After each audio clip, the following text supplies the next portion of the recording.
Coming up on News 11, the Ringler Brothers Circus is headed back to Buffalo. The Northern Lights were spotted in Alaska, and an update on Kate Middleton. These stories and more, News 11 starts right now.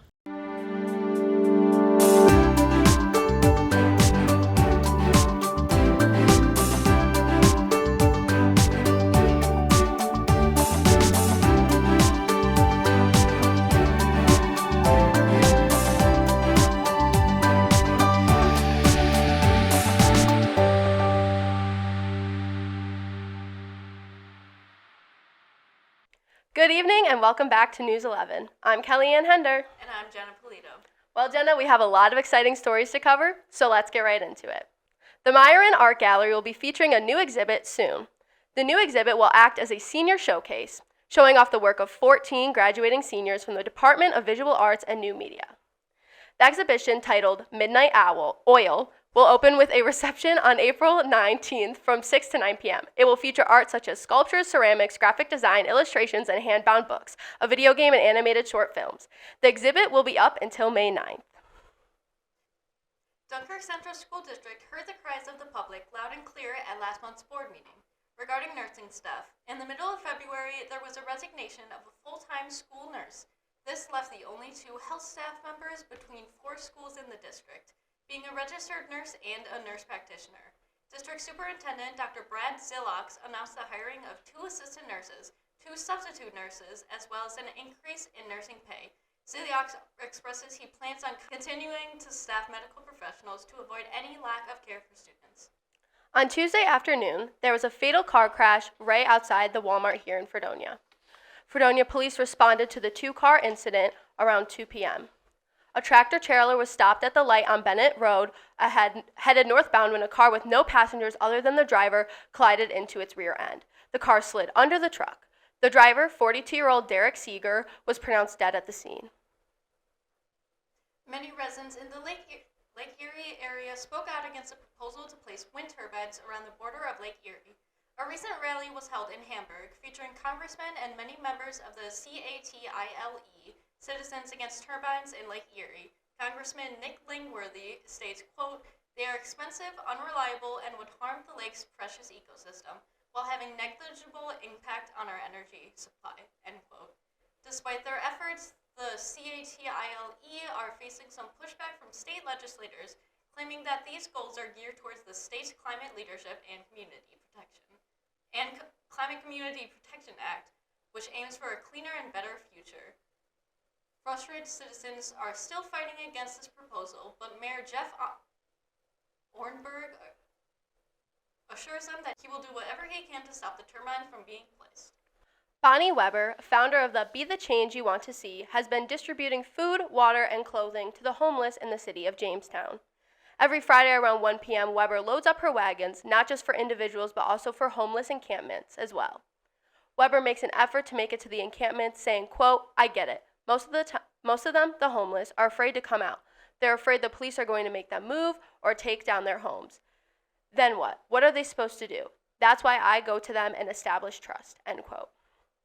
Despite reports from local agencies that homelessness is significantly reduced in the city of Jamestown, there are more than 10 makeshift shelters or sleeping locations that exhibit signs of habitation. Homelessness has continued to be on the rise in Chautauqua County since 2020, with Chautauqua Opportunities, Inc. reporting that there were nearly 1,500 homeless or at risk of homelessness in 2022. Despite not all of the city's homeless wanting help, Bonnie Weber's resolve has been stronger and actions speak louder than words, with Weber stating, quote, "I'll continue to help and support them until something else is done," end quote. In a couple of weeks, the new $20 million Paddock Chevrolet Ice Arena in the town of Tonawanda will open. The ice rink will stand where the former Brighton Pool once stood. Councilman Carl Surik said, quote, "Pools just are not as popular as they were when I was a kid," end quote. The new arena will have more amenities than any other rinks in town, with more seating, showers, and food. Surik said, quote, "There's seating for 660 people downstairs and another couple hundred upstairs in our mezzanine level," end quote. The arena will also boast 4 locker rooms, including a locker room for refs and women, playing in co-ed leagues. Skate sharpening can also be done in-house. There will also be a little store selling laces or tape, and they will also serve breakfast, lunch, and dinner. The arena will also be accessible from the ice to the seating, with elevators to the upstairs, 2 handicap-accessible benches that feature doors flat to the ice surface, and clear plexiglass boards. There's not a specific opening day yet. As another holiday rolls around the corner this weekend, people make stops at their favorite stores to get their traditional foods, only to be met with some unfortunate news. The K sisters, who are known for their Just Like Grandma's pierogies, are announcing retirement in the next few months. The K sisters, Karen, Carol, and their late sister Kathy, have had a pierogi side business along with being tax accountants for 15 years, and they have now decided to kick back and enjoy retirement. Many customers are devastated by this news, as some travel all the way from Williamsville just to get their pierogies in Buffalo. Right now, the K sisters have no family interested in taking over the business, but hope that there are some out there that may want to keep Grandma's pierogies here in Buffalo for all. The Greatest Show on Earth is coming to KeyBank Center this weekend. The Ringling Bros are back in Buffalo for the first time since 2009. There will be over 70 state-of-the-art performers in a 360 stage environment with trapeze artists, BMX tricks, and more. Tickets start at as low as $35, and every seat is a good seat. The show will run Friday at 7 p.m., Saturday at 11 p.m., 3 p.m., 7 p.m., and then Sunday at 11 a.m. and 3 p.m. Colvin Cleaners in Buffalo is continuing to give back to high schoolers attending prom this year. An anonymous donor has given back to the cleaners, allowing them to continue their good work. Hundreds of dresses were dropped off to be cleaned and sorted by volunteers. Colvin Cleaners said they have never received a donation so large before, and with so many of the dresses still having the tags on. They are very grateful for the support that allows them to inspire confidence in young people and make a prom a more affordable experience. Donated dresses and accessories will then be given away for free April 9th through 11th at the Buffalo Convention Center. Buffalo's East Side will be getting a new bazaar. The owners of the Buffalo Trade Center on Walden Avenue will allow 34 businesses to be moving in. The center's executive director said, quote, "I would really like to see local artists, young students, and entrepreneurs showcase their arts and service," end quote. The test run of the center and bazaar will run through Ramadan. Owners hope to make this a bustling area of Buffalo and planning for a grand opening in the summer. Owners say there will also be a food court, community center, playground, and supermarket. And when we return, we will have your national stories. We'll be right back.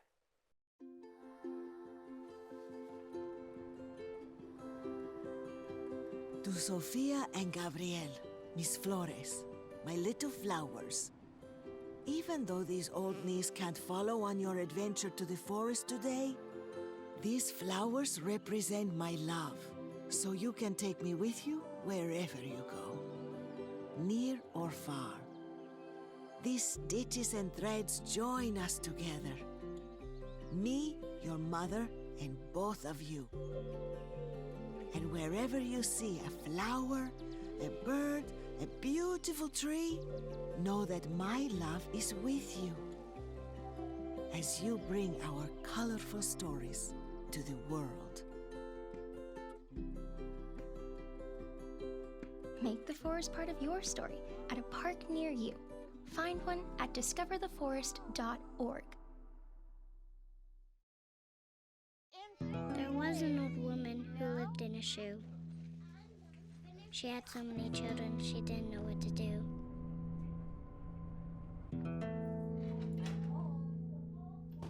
She gave them some broth without any bread and kissed them all soundly and put them to bed. Hunger is a story we can end. End it at feedingamerica.org. Early Tuesday morning, March 26, a container ship lost power, causing it to ram into Baltimore's Francis Scott Key Bridge, resulting in its collapse. The collapse resulted in several cars plunging in the water, as well as 8 construction workers who were working on the bridge at the time. 2 of the 8 construction workers have been found, and the remaining 6 are currently presumed missing or dead. A rescue team is working to recover any and all missing persons. The U.S. Coast Guard boarded the vessel this Wednesday to investigate and collect evidence in what may have caused the ship to lose power. The collapse also comes as a devastating blow to people in Baltimore, as an estimated 35,000 people use the bridge to commute daily. It also is now blocking one of the busiest shipping ports on the East Coast, causing major delays and raising costs for consumers. President Joe Biden spoke from the White House at 1 p.m. on Tuesday regarding the tragedy, saying that the federal government would aid Baltimore in the rebuilding of the bridge and opening of the port. He also said he plans to visit Baltimore as soon as possible to support the city in their time of need. It has recently been announced that President Donald Trump's criminal hush money case in New York has set trial date for April 15th. This means that the judge overseeing the case has rejected Trump's request for an additional delay. This case, which was originally scheduled to begin with jury selection on Monday, had been adjourned for 30 days. This delay came as a result of hundreds of pages of potential evidence being produced late by federal prosecutors. Trump has indicated that ABC News will be there to hear him testify at the trial. Trump said, quote, "I would have no problem testifying. I didn't do anything wrong," end quote. More updates regarding Trump's pending trial are expected to release within the upcoming weeks. Here's an update on the Supreme Court case regarding the accessibility of mifepristone. The drug is used in 60% of U.S. abortions by blocking the body's production of progesterone. It was first approved over 25 years ago and has been proven in many studies to be safe. However, a recent lower court ruling makes it more difficult to obtain the medication. The Biden administration and the manufacturer of mifepristone are looking to overturn that decision. Restricting of the pill would be in direct action against the FDA and public health experts. It could also affect those who rely on more remote means of obtaining health care. A ruling restricting the drug could even affect the accessibility for patients in states where abortion is legal. President Biden continues to assure the public that he will fight for access to mifepristone. 2/3 of Americans hope the drug stays on the market as a safe and obtainable health option. Florida Governor Ron DeSantis just passed a bill that may upset some young teenagers. The bill, known as HB 3, restricts the use of social media for children under the age of 14. The bill allows 14 and 15-year-olds to have accounts with parental consent, and it is set to go into effect January 1st of 2025. The passing of the legislation adds Florida to the list of states restricting social media to children, including Arkansas, California, Ohio, and others. The law doesn't come without its challenges, as 2 other states have had their law temporarily blocked by a federal judge, as it may be an infringement of children's First Amendment right. DeSantis vetoed a prior version of their legislation, as this law was created to ensure that parents would have an opportunity to be involved in their children's social media use and safety. The CONCACAF Nations League final between the U.S. men's team and Mexico was held on Sunday, but was disrupted multiple times for discriminatory chanting. The match, held at AT&T Stadium in Texas, had to be stopped twice as a result of the chanting.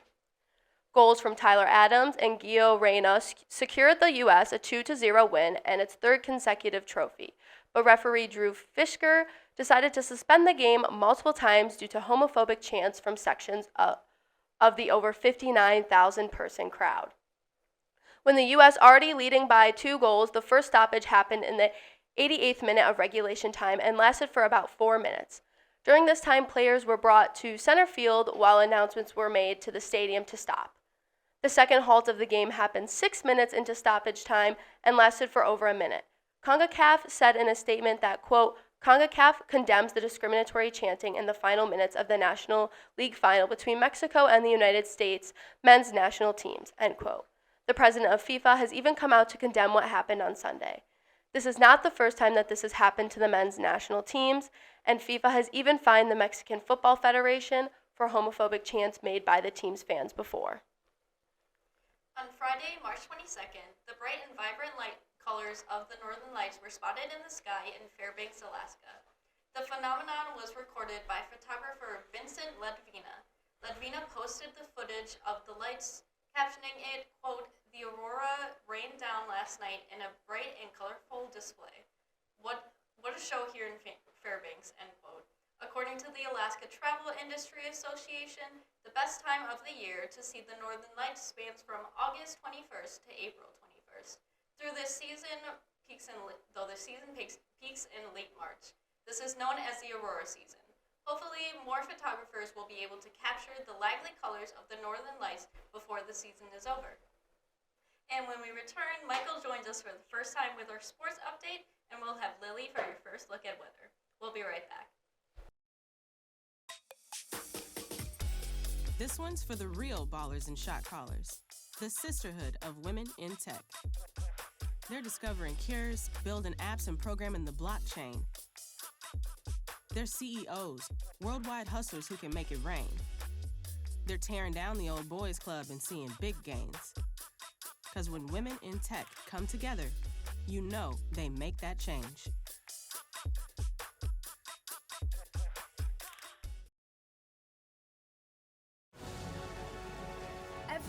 Every day. Millions of people are connecting And even though we're overcoming obstacles, watching each other's backs, and banding together. we should still make an effort. We should still make an to effort. get to know each other, on a deeper level. Father, cosplayer, Mentor. actor. it's time we take a step forward It's time we take a step forward. Come together. and discover How accepting our differences can make us stronger.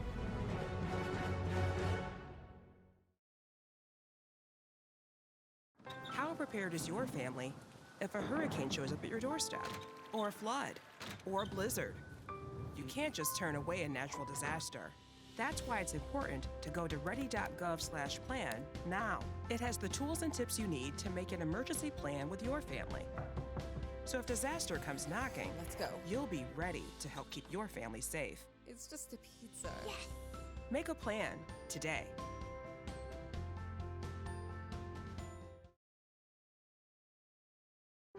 Most of my family, they never graduated high school or even let alone go to college, so I'm trying to break that barrier. Every day after work, went straight to school, studied hard, and it paid off. I could not have done it alone. I see the future is really bright for me. The high school diploma is just added to the confidence, and now I feel unstoppable. Find free adult education classes near you at finishyourdiploma.org. We're now joined by Michael Lettich for sports for the first time. So, what's going on in sports, Michael? All right, thanks, Kellyanne. It's been a quiet week for Fredonia sports. Fredonia girls lacrosse played 2 games this week against Allegheny and Cortland. Allegheny won the first game 8-14 with Brown scoring 3 goals for Fredonia in that game. Then just 3 days later, Fredonia took on Cortland in a devastating 3-20 loss. Those 3 Fredonia goals being scored by Kanush, Butchko, and Brown again. Now to take it over to Buffalo sports, the Sabres had a mixed week playing both Thursday and Sunday. Thursday, the Sabres took a 8-3 loss over the Edmonton Oilers. Sabres led that game with 2-1 at the end of the first period. Second period, Oilers tied the game to make the score 3-3. Then the Oilers dominated the third period, scoring 5 unanswered goals to take the 3-8 victory. There's some good news for Sabres fans, however. Sabres managed to beat the Eakin Flames 4-1 on Sunday night. Sabres took a 1-0 lead at the end of the first. Then they proceeded to let the Flames tie it up halfway through the second on a power play goal. After that, the Sabres decided to take a page from the Oilers' book and dominated the third period with 3 unanswered goals. Paterka scored the game-winning goal, and then after that, the Sabres proceeded to get 2 empty net goals. Buffalo Bandits also played this week, losing to the Panther City Lacrosse Club 11-12. Panther City Lacrosse Club tied the game with 20 seconds left on the clock, and then Jonathan Donville put the game away in OT, which also gave him a hat trick for that game. This loss starts their 3-game road trip. Bandits now sit in 7th in the NLL, and that's all for sports this week. Thank you so much, Michael. It's a little unfortunate to see that the Buffalo Sabres can just not be consistent, and now we don't even have a chance in the playoffs at all. Nope. But you don't care, do 5-0 you? against the Ottawa Senators, and the game is going on right now. And no, I don't care because I am with the #1 team in the league. That is Okay, also, by like a point. By like a point. Also the first team to officially clinch a spot in the playoffs last night. Okay. All right. And now we're joined for Lily for our weather forecast. What do you have for us, Lily? Thank you, guys. For tonight's forecast, we will have partly cloudy skies and some slight winds up to about 10 miles per hour, with a low temperature of 33 degrees. Going into tomorrow, we will be seeing a lot of sunshine and clear skies, with a high temperature of 45 degrees, a low of 32 degrees, and the same slight winds from the night before. Into the nighttime, the skies will still remain clear and the temperature will drop to about 31 degrees, and that same wind will still be carried over from the daytime. I'll be back soon with your weekend weather update. Thank you so much, Lily. And when we return, we will have your international headlines. We'll be right back. Thank you, Lily.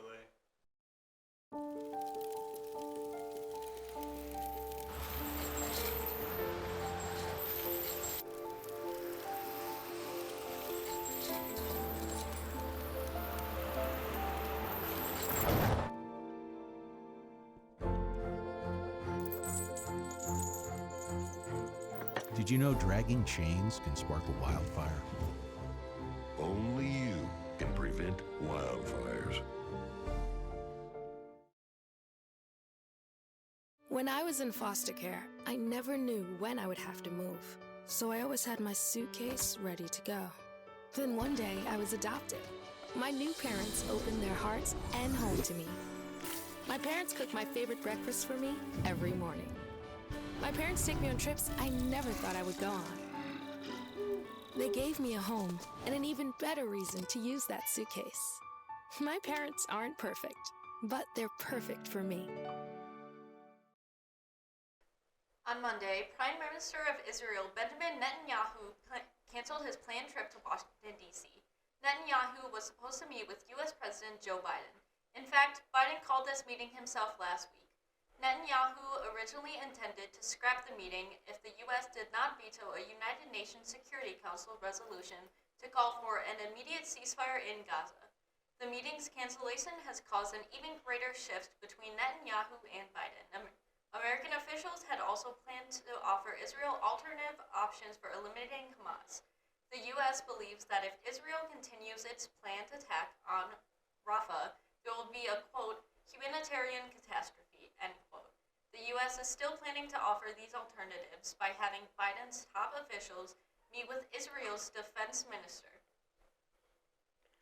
Last Friday evening in Moscow, Russia, multiple gunmen burst into Crocus City Hall, an entertainment complex located on the outskirts of the nation's capital, where a rock concert by the name Picnic was set to take place.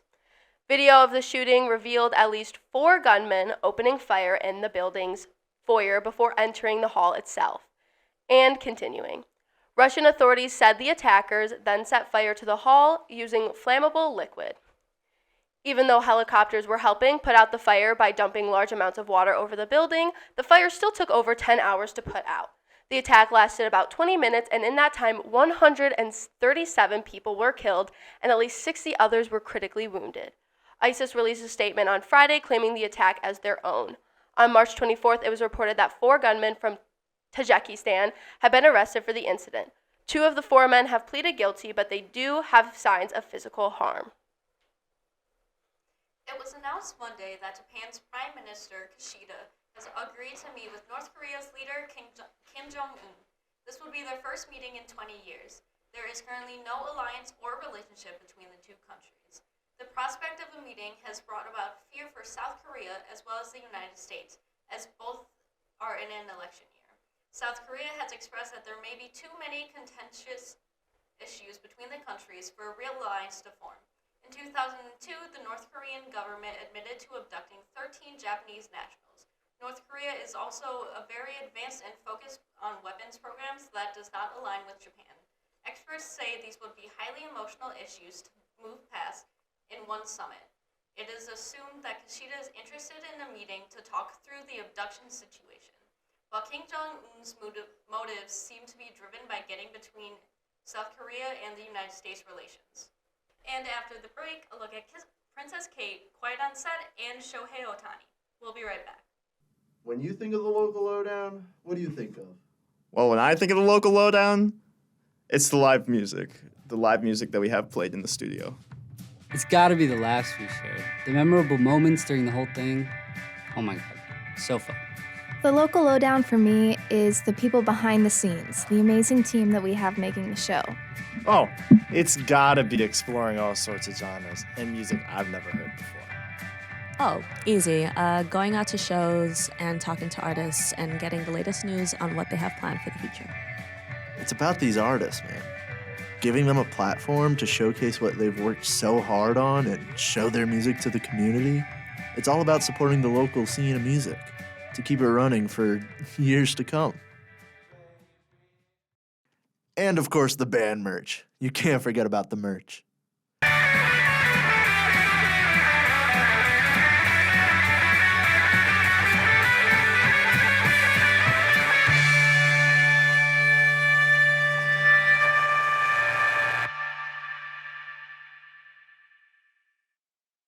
The new investigation Discovery documentary series, Quiet on Set, The Dark Side of Kids TV, is opening the public's eye to the sacrifice of kids' well-being being made at the expense of entertainment.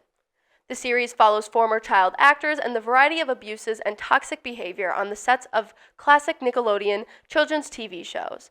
The series follows many actors and describes their treatment and experiences that later led to mental health and substance abuse problems in life.